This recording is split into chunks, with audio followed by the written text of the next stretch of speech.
বন্ধুরা, আমরা এখন অন্যান্য জৈব যৌগের প্রস্তুতি সম্পর্কে জানার জন্য অ্যালডিহাইড এবং কিটোনের প্রস্তুতি সম্পর্কে প্রথমে জানব। তো অ্যালডিহাইড বা কিটোন এই দুটো হচ্ছে অনেকটা একই ধরনের যৌগ। তোমরা দেখেছিলে যে আসলে এদের দুইজনের মধ্যেই হচ্ছে এরকম ধরনের একটা বন্ধন বিদ্যমান থাকে। তো যদি কেবলমাত্র একটা আর থাকে তাহলে অ্যালডিহাইড হয়, আর একটা যদি হাইড্রোজেন হয় সেটা মানে এরকম ক্ষেত্রে হচ্ছে অ্যালডিহাইড হয়। আর যদি এখানে দুইটাই আর থাকে তাহলে কি হয়? কিটোন হয়। আচ্ছা, তো তাহলে এই যে অ্যালডিহাইড বা কিটোন, তো আমরা প্রথমে হচ্ছে যে অ্যালডিহাইডের প্রস্তুতি সম্পর্কে একটু দেখছি। দেখো যে অ্যালকোহল থেকে আমরা অ্যালডিহাইড তৈরি করতে পারি। কিভাবে আমরা তৈরি করতে পারি এটি? তাহলে এটি দেখার জন্য আমাদের প্রথমে দেখা দরকার বিক্রিয়াগুলো। দেখো এই যে পটাশিয়াম পারম্যাঙ্গানেট, এটাকে যখন ক্ষার দিয়ে আমরা উত্তপ্ত করব তখন পটাশিয়াম ম্যাঙ্গানেট তৈরি হবে। এই জিনিসটার নাম পটাশিয়াম পারম্যাঙ্গানেট। Potassium permanganate. আর এই জিনিসটির নাম পটাশিয়াম ম্যাঙ্গানেট। তো তাহলে আমরা যখন পটাশিয়াম পারম্যাঙ্গানেটকে ক্ষারের সাহায্যে উত্তপ্ত করে পটাশিয়াম ম্যাঙ্গানেট পানি তৈরি করব, তার সাথে এই যে নতুন একটা জিনিস তৈরি হবে, এই জিনিসটার নাম হচ্ছে জাইমান অক্সিজেন। আর যার প্রচুর জারণ ধর্ম রয়েছে। এটা কিন্তু প্রচণ্ড শক্তিশালী একটি জারক। তাহলে এই প্রচণ্ড শক্তিশালী জারকটি দিয়ে, মানে আমরা যদি প্রথমে এই বিক্রিয়াটা ঘটাই এবং তার মধ্যে যদি আমরা এই যে অ্যালকোহলকে দিয়ে দেই, কি ব্যাপারটা ঘটবে দেখো। পটাশিয়াম পারম্যাঙ্গানেটের বিক্রিয়াতে, ক্ষারের সাথে বিক্রিয়াতে যে জাইমান অক্সিজেন তৈরি হয়েছিল সেটি এই যে অ্যালকোহল রয়েছে সেই অ্যালকোহলের সাথে বিক্রিয়া করছে এবং এখানে নিয়ন্ত্রিত জারণ হচ্ছে। জিনিসটা কি হচ্ছে বলো তো? নিয়ন্ত্রিত জারণ। তোমার এই জারণটা একটু নিয়ন্ত্রিত প্রকৃতির করতে হবে এবং সে নিয়ন্ত্রণ করার জন্য হয়তো এখানে বিভিন্ন রকমের প্রভাবক বা অন্যান্য নানা জিনিস হয়তো ব্যবহার করা হতো। তো সেই ব্যাপারে আমাদের আসলে এত ডিটেলস জানার কোনো দরকার নেই। আমরা জাস্ট যেটি জানছি সেটি হচ্ছে যে কোনোভাবে যদি আমরা জাইমান অক্সিজেন তৈরি করতে পারি, সেই জাইমান অক্সিজেন, আমাদের জাইমান অক্সিজেন কেবলমাত্র এটির মাধ্যমে তৈরি হতে হবে এমন কিন্তু কোনো কথা না। কোনোভাবে যদি আমরা জাইমান অক্সিজেন তৈরি করতে পারি তাহলে সেই জাইমান অক্সিজেন দিয়ে আমরা যদি অ্যালকোহলকে নিয়ন্ত্রিত জারণ করি তাহলে কিন্তু অ্যালডিহাইড তৈরি হয়ে যাবে। যদি অনিয়ন্ত্রিত জারণ করি তাহলে কি হবে সে ব্যাপারগুলো আসলে আমরা আস্তে আস্তে পরে জানবো। তো আমরা যেটা জানলাম যে অ্যালকোহলকে নিয়ন্ত্রিত জারণ করলে অ্যালডিহাইড তৈরি হয়। এছাড়াও আমরা অ্যালকাইন থেকে একই সাথে অ্যালডিহাইড এবং কিটোন তৈরি করতে পারি। দেখো অ্যালকাইন থেকে আমরা অ্যালডিহাইড এবং কিটোন কিভাবে তৈরি করতে পারি এটা যদি আমরা দেখাই, প্রথমে আমরা যেটি দেখছি যে কেবল ইথাইন হতে অ্যালডিহাইড তৈরি করা সম্ভব। যে অ্যালডিহাইডটির নাম হচ্ছে ইথানল। কারণ আমরা জানি যে ইথাইন হচ্ছে 2 কার্বন বিশিষ্ট, আর 2 কার্বন বিশিষ্ট অ্যালডিহাইডের নাম হচ্ছে ইথানল। তাহলে আমরা ইথাইন থেকে যখন অ্যালডিহাইড তৈরি করব, দেখো বন্ধুরা আমরা মূলত এখানে যে কাজটি করছি ইথাইনের সাথে পানি যুক্ত করছি। কীভাবে ইথাইনের সাথে পানি যুক্ত করছি সেটা জানতে হলে আমাদের দেখতে হবে যে এক্ষেত্রে আমাদের বিক্রিয়াস্থলে প্রভাবক হিসাবে লাগে মার্কিউরিক সালফেট।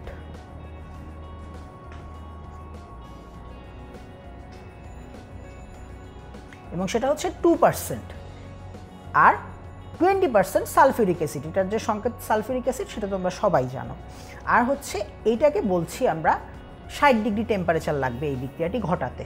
তো আমরা যদি এই 60 ডিগ্রি সেন্টিগ্রেড টেম্পারেচারে মার্কিউরিক সালফেট 2% এবং সালফিউরিক অ্যাসিড 20%-এর উপস্থিতিতে ইথাইনের সাথে পানি যুক্ত করার একটি প্রচেষ্টা চালাই, মানে পানি যোজন বিক্রিয়া ঘটাই, তাহলে প্রথমে যে ব্যাপারটি ঘটবে দেখো, এই যে পানির মধ্যে একটা দুইটা, আমরা যে ইথাইনের মধ্যে জানি যে একটি কার্বন কার্বন একক বন্ধন রয়েছে আর দুইটি মানে কার্বন কার্বন ত্রিবন্ধন রয়েছে। তো তার মধ্যে দুটা কিন্তু বেশ দুর্বল প্রকৃতির হবে আর একটা হবে হচ্ছে অত্যন্ত শক্তিশালী। তো দুর্বল বন্ধনের মধ্যে একটা বন্ধন ভেঙে যাবে। একটা বন্ধন যখন ভেঙে যাবে তখন দেখো পানির মধ্যে আমরা জানি আছে হাইড্রোজেন আর হাইড্রক্সিল। এই হাইড্রোজেন আর হাইড্রক্সিল কি করবে বলতো? একটা এসে এক সাইডে যুক্ত হবে আর একটা এসে আরেক সাইডে যুক্ত হবে। তো যদি ধরো হাইড্রোজেন এখানে যুক্ত হয় আর হাইড্রক্সিল এখানে যুক্ত হয়, আমার গঠিত যৌগটা কিন্তু এটা হবে। এটাকে বলা হয় এক ধরনের ইনল যৌগ। তাহলে এই ইনল যৌগসমূহ মধ্যে আমরা যদি একটু পুনর্বিন্যাস ঘটাই, মানে আসলে বিক্রিয়াস্থলে এটা পুনর্বিন্যাস হয়ে যাবে। পুনর্বিন্যাসটা কিভাবে হবে দেখো, এই যে দ্বিবন্ধনটা রয়েছে না, এই দ্বিবন্ধনটা আসলে একটু এখানে অস্থিতিশীল ধরনের হবে। কারণ হচ্ছে কার্বন কার্বন দ্বিবন্ধনের থেকে কার্বন অক্সিজেনের মধ্যে ইলেকট্রনের অ্যাট্রাকশনটা বেশি। অক্সিজেন কিন্তু কার্বনের থেকে ইলেকট্রনকে একটু বেশি পরিমাণে অ্যাট্রাক্ট করে। তো সে কী করবে, এই দ্বিবন্ধনের ইলেকট্রনটা অক্সিজেন তার নিজের দিকে টেনে নিয়ে এসে, মানে এটা করার জন্য প্রথমে হচ্ছে এই যে এখানে OH এর মধ্যে, ও আর এইচ এর মধ্যে যে এই যে এরকম সমযোজী বন্ধনটা আছে, সে প্রথমে সেই বন্ধনটাকে ভেঙে ফেলবে। তাহলে বন্ধনটাকে ভেঙে ফেললে হাইড্রোজেন একটা একক মুক্ত পরমাণু হয়ে যাবে। আর যে ব্যাপারটি ঘটবে সেটা হচ্ছে অক্সিজেনের তো আরেকটি বন্ধন মুক্ত হয়ে গেল, যেহেতু এই বন্ধনটা ভেঙে গিয়েছে। তো যেটি করবে সেটি হচ্ছে যে অক্সিজেনের আরেকটা বন্ধন যখন ভেঙে যাবে, তখন এখান থেকে দ্বিবন্ধনের একটা বন্ধন ভেঙে যাবে, আর তারপরে এই কার্বনের সাথে অক্সিজেনের একটা দ্বিবন্ধন গঠিত হবে। আর এই যে হাইড্রোজেন মুক্ত পরমাণুটি ছিল, সেটি এই কার্বন যে এই দ্বিবন্ধন। বন্ধুরা, আমরা এখন অন্যান্য জৈব যৌগের প্রস্তুতি সম্পর্কে জানার জন্য অ্যালডিহাইড এবং কিটোনের প্রস্তুতি সম্পর্কে প্রথমে জানব। তো অ্যালডিহাইড বা কিটোন এই দুটো হচ্ছে অনেকটা একই ধরনের যৌগ। তোমরা দেখেছিলে যে আসলে এদের দুইজনের মধ্যেই হচ্ছে এরকম ধরনের একটা বন্ধন বিদ্যমান থাকে। তো যদি কেবলমাত্র একটা আর থাকে তাহলে অ্যালডিহাইড হয়, আর একটা যদি হাইড্রোজেন হয় সেটা মানে এরকম ক্ষেত্রে হচ্ছে অ্যালডিহাইড হয়। আর যদি এখানে দুইটাই আর থাকে তাহলে কি হয়, কিটোন হয়। আচ্ছা, তো তাহলে এই যে অ্যালডিহাইড বা কিটোন, তো আমরা প্রথমে হচ্ছে যে অ্যালডিহাইডের প্রস্তুতি সম্পর্কে একটু দেখছি। দেখো যে অ্যালকোহল থেকে আমরা অ্যালডিহাইড তৈরি করতে পারি। কিভাবে আমরা তৈরি করতে পারি এটি, তাহলে এটি দেখার জন্য আমাদের প্রথমে দেখা দরকার বিক্রিয়াগুলো। দেখো এই যে পটাশিয়াম পারম্যাঙ্গানেট, এটাকে যখন ক্ষার দিয়ে আমরা উত্তপ্ত করব তখন পটাশিয়াম ম্যাঙ্গানেট তৈরি হবে। এই জিনিসটার নাম পটাশিয়াম পারম্যাঙ্গানেট, পটাশিয়াম পারম্যাঙ্গানেট। আর এই জিনিসটির নাম পটাশিয়াম ম্যাঙ্গানেট। তো তাহলে আমরা যখন পটাশিয়াম পারম্যাঙ্গানেটকে ক্ষারের সাহায্যে উত্তপ্ত করে পটাশিয়াম ম্যাঙ্গানেট পানি তৈরি করব, তার সাথে এই যে নতুন একটা জিনিস তৈরি হবে, এই জিনিসটার নাম হচ্ছে জাইমান অক্সিজেন, আর যার প্রচুর জারণ ধর্ম রয়েছে। এটা কিন্তু প্রচণ্ড শক্তিশালী একটি জারক। তাহলে এই প্রচণ্ড শক্তিশালী জারকটি দিয়ে, মানে আমরা যদি প্রথমে এই বিক্রিয়াটা ঘটাই এবং তার মধ্যে যদি আমরা এই যে অ্যালকোহলকে দিয়ে দেই, কি ব্যাপারটা ঘটবে দেখো। পটাশিয়াম পারম্যাঙ্গানেটের বিক্রিয়াতে, ক্ষারের সাথে বিক্রিয়াতে যে জাইমান অক্সিজেন তৈরি হয়েছিল, সেটি এই যে অ্যালকোহল রয়েছে সেই অ্যালকোহলের সাথে বিক্রিয়া করছে এবং এখানে নিয়ন্ত্রিত জারণ হচ্ছে। জিনিসটা কি হচ্ছে বলো তো, নিয়ন্ত্রিত জারণ। তোমার এই জারণটা একটু নিয়ন্ত্রিত প্রকৃতির করতে হবে, এবং সে নিয়ন্ত্রণ করার জন্য হয়তো এখানে বিভিন্ন রকমের প্রভাবক বা অন্যান্য নানা জিনিস হয়তো ব্যবহার করা হতো। তো সেই ব্যাপারে আমাদের আসলে এত ডিটেলস জানার কোনো দরকার নেই। আমরা জাস্ট যেটি জানছি সেটি হচ্ছে যে কোনোভাবে যদি আমরা জাইমান অক্সিজেন তৈরি করতে পারি, সেই জাইমান অক্সিজেন, আমাদের জাইমান অক্সিজেন কেবলমাত্র এটির মাধ্যমে তৈরি হতে হবে এমন কিন্তু কোনো কথা না। কোনোভাবে যদি আমরা জাইমান অক্সিজেন তৈরি করতে পারি, তাহলে সেই জাইমান অক্সিজেন দিয়ে আমরা যদি অ্যালকোহলকে নিয়ন্ত্রিত জারণ করি, তাহলে কিন্তু অ্যালডিহাইড তৈরি হয়ে যাবে। যদি অনিয়ন্ত্রিত জারণ করি তাহলে কি হবে, সে ব্যাপারগুলো আসলে আমরা আস্তে আস্তে পরে জানবো। তো আমরা যেটা জানলাম যে অ্যালকোহলকে নিয়ন্ত্রিত জারণ করলে অ্যালডিহাইড তৈরি হয়। এছাড়াও আমরা অ্যালকাইন থেকে একই সাথে অ্যালডিহাইড এবং কিটোন তৈরি করতে পারি। দেখো অ্যালকাইন থেকে আমরা অ্যালডিহাইড এবং কিটোন কিভাবে তৈরি করতে পারি এটা যদি আমরা দেখাই, প্রথমে আমরা যেটি দেখছি যে কেবল ইথাইন হতে অ্যালডিহাইড তৈরি করা সম্ভব, যে অ্যালডিহাইডটির নাম হচ্ছে ইথানল। কারণ আমরা জানি যে ইথাইন হচ্ছে 2 কার্বন বিশিষ্ট, আর 2 কার্বন বিশিষ্ট অ্যালডিহাইডের নাম হচ্ছে ইথানল। তাহলে আমরা ইথাইন থেকে যখন অ্যালডিহাইড তৈরি করব, দেখো বন্ধুরা আমরা মূলত এখানে যে কাজটি করছি ইথাইনের সাথে পানি যুক্ত করছি। কীভাবে ইথাইনের সাথে পানি যুক্ত করছি সেটা জানতে হলে আমাদের দেখতে হবে যে এক্ষেত্রে আমাদের বিক্রিয়াস্থলে প্রভাবক হিসাবে লাগে মার্কিউরিক সালফেট।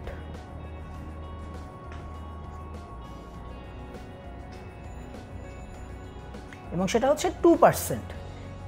আর 20% সালফিউরিক অ্যাসিড, এটার যে সংকেত সালফিউরিক অ্যাসিড সেটা তোমরা সবাই জানো। আর হচ্ছে এইটাকে বলছি আমরা 60 ডিগ্রি টেম্পারেচার লাগবে এই বিক্রিয়াটি ঘটাতে। তো আমরা যদি এই 60 ডিগ্রি সেন্টিগ্রেড টেম্পারেচারে মার্কিউরিক সালফেট 2% এবং সালফিউরিক অ্যাসিড 20%-এর উপস্থিতিতে ইথাইনের সাথে পানি যুক্ত করার একটি প্রচেষ্টা চালাই, মানে পানি যোজন বিক্রিয়া ঘটাই, তাহলে প্রথমে যে ব্যাপারটি ঘটবে দেখো, এই যে পানির মধ্যে একটা দুইটা, আমরা যে ইথাইনের মধ্যে জানি যে একটি কার্বন কার্বন একক বন্ধন রয়েছে আর দুইটি মানে কার্বন কার্বন ত্রিবন্ধন রয়েছে, তো তার মধ্যে দুটা কিন্তু বেশ দুর্বল প্রকৃতির হবে আর একটা হবে হচ্ছে অত্যন্ত শক্তিশালী। তো দুর্বল বন্ধনের মধ্যে একটা বন্ধন ভেঙে যাবে। একটা বন্ধন যখন ভেঙে যাবে তখন দেখো পানির মধ্যে আমরা জানি আছে হাইড্রোজেন আর হাইড্রক্সিল। এই হাইড্রোজেন আর হাইড্রক্সিল কি করবে বলতো, একটা এসে এক সাইডে যুক্ত হবে আর একটা এসে আরেক সাইডে যুক্ত হবে। তো যদি ধরো হাইড্রোজেন এখানে যুক্ত হয় আর হাইড্রক্সিল এখানে যুক্ত হয়, আমার গঠিত যৌগটা কিন্তু এটা হবে। এটাকে বলা হয় এক ধরনের ইনল যৌগ। তাহলে এই ইনল যৌগ সমূহ মধ্যে আমরা যদি একটু পুনর্বিন্যাস ঘটাই, মানে আসলে বিক্রিয়াস্থলে এটা পুনর্বিন্যাস হয়ে যাবে। পুনর্বিন্যাসটা কিভাবে হবে দেখো, এই যে দ্বিবন্ধনটা রয়েছে না, এই দ্বিবন্ধনটা আসলে একটু এখানে অস্থিতিশীল ধরনের হবে। কারণ হচ্ছে কার্বন কার্বন দ্বিবন্ধনের থেকে কার্বন অক্সিজেনের মধ্যে ইলেকট্রনের অ্যাট্রাকশনটা বেশি। অক্সিজেন কিন্তু কার্বনের থেকে ইলেকট্রনকে একটু বেশি পরিমাণে অ্যাট্রাক্ট করে। তো সে কী করবে, এই দ্বিবন্ধনের ইলেকট্রনটা অক্সিজেন তার নিজের দিকে টেনে নিয়ে এসে, মানে এটা করার জন্য প্রথমে হচ্ছে এই যে এখানে OH এর মধ্যে, ও আর এইচ এর মধ্যে যে এই যে এরকম সমযোজী বন্ধনটা আছে, সে প্রথমে সেই বন্ধনটাকে ভেঙে ফেলবে। তাহলে বন্ধনটাকে ভেঙে ফেললে হাইড্রোজেন একটা একক মুক্ত পরমাণু হয়ে যাবে। আর যে ব্যাপারটি ঘটবে সেটা হচ্ছে অক্সিজেনের তো আরেকটি বন্ধন মুক্ত হয়ে গেল, যেহেতু এই বন্ধনটা ভেঙে গিয়েছে। তো যেটি করবে সেটি হচ্ছে যে অক্সিজেনের আরেকটা বন্ধন যখন ভেঙে যাবে তখন এখান থেকে দ্বিবন্ধনের একটা বন্ধন ভেঙে যাবে, আর তারপরে এই কার্বনের সাথে অক্সিজেনের একটা দ্বিবন্ধন গঠিত হবে। আর এই যে হাইড্রোজেন মুক্ত পরমাণুটি ছিল সেটি এই কার্বন যে এই দ্বিবন্ধন ভেঙে যাওয়ার কারণে আরেকটা মুক্ত বন্ধন হয়েছিল সেখানে এসে যুক্ত হবে। তাহলে আমাদের ব্যাপারটা কি হলো, আমাদের কিন্তু এই অক্সিজেনটা নাই হয়ে গেল। তাহলে এখানে COH বা CHO আসলো, এই বন্ধনটাও নাই হয়ে গেল, আর এখানে CH3 হলো। তার মানে এটা কিন্তু ইথানল তৈরি করলো। CH3 একটা বন্ড আর কার্বন আর অক্সিজেনের মধ্যে দ্বিবন্ধন, আর এখানে হাইড্রোজেনটা যেরকম ছিল সেরকমই আছে, অর্থাৎ এটা আমাদের সেই কাঙ্ক্ষিত ইথানল আমরা তৈরি করলাম। এখন আমরা অন্যান্য অ্যালকাইন থেকে কি করতে পারবো? ইথাইন থেকে তো আমরা অ্যালডিহাইড তৈরি করতে পারছি, কিন্তু আমরা কিন্তু অন্যান্য অ্যালকাইন থেকে কিটোন তৈরি করতে পারবো বন্ধুরা। এর কারণটা হচ্ছে অন্যান্য অ্যালকাইনে আসলে দুই পাশেই কার্বনের সাথে হাইড্রোজেন থাকছে না, এই পাশে কিন্তু আস্তে আস্তে হচ্ছে আমরা দেখতে পাচ্ছি যে এখানে তোমার CH3 আসছে, মানে অন্যান্য অ্যালকাইল মূলক আসছে। যেমন এখানে আমরা কি নিয়েছি বলো তো, এখানে আমরা প্রোপাইন নিয়েছি। এই যে প্রোপাইন আমরা নিলাম, এটার মধ্যেও যদি আমরা সেম কৌশলে বিক্রিয়া ঘটাই কি হবে বলো তো, প্রোপাইনের দ্বিবন্ধনের একটা বন্ধন ভাঙবে, এখানে একটা মুক্ত হবে, এখানে একটা বন্ধন মুক্ত হবে। এই যে দ্বিবন্ধনটা যদি ভেঙে যায়, এখানে একটা বন্ধন আর এখানে একটা বন্ধন মুক্ত হবে। তার মধ্যে কি হবে বলো তো, তার মধ্যে যেটা হবে সেটা হচ্ছে যে এ পাশে হাইড্রোজেন আসবে আর এ পাশে হাইড্রোক্সিল আসবে। তো তারপরে যদি এই যে আরেকটি দ্বিবন্ধন, তার মানে হচ্ছে আমাদের এই যে এই যৌগটা তৈরি হয়ে গেল, আর এই যৌগটা তৈরি, এটা হচ্ছে কি এক ধরনের ইনল যৌগ। আর এই ইনল তৈরি হওয়ার পরে কি হবে, এই হাইড্রোজেন এখানে চলে যাবে আর এখানে কার্বন কার্বন দ্বিবন্ধন গঠিত হবে। তাহলে এটা কিন্তু আমাদের কি তৈরি করলো বন্ধুরা, এটা কিন্তু আমাদের কিটোন তৈরি করলো, এবং যার নাম হচ্ছে প্রোপানন 2। তার মানে ইথাইন থেকে কিন্তু আমরা অ্যালডিহাইড তৈরি করতে পারছি, এটা হচ্ছে ইথানল, আর প্রোপাইন থেকে আমরা প্রোপানন তৈরি করতে পারবো, এরকম বিউটাইন থেকে বিউটানন তৈরি করতে পারবো, অন্যান্য অ্যালকাইন থেকে কিটোন তৈরি করতে পারবো। তাহলে এই ছিল আজকের মতন অ্যালডিহাইড আর কিটোনের বিক্রিয়া। ভবিষ্যতে আমরা আরও নতুন নতুন জৈব যৌগের প্রস্তুতি নিয়ে জানবো।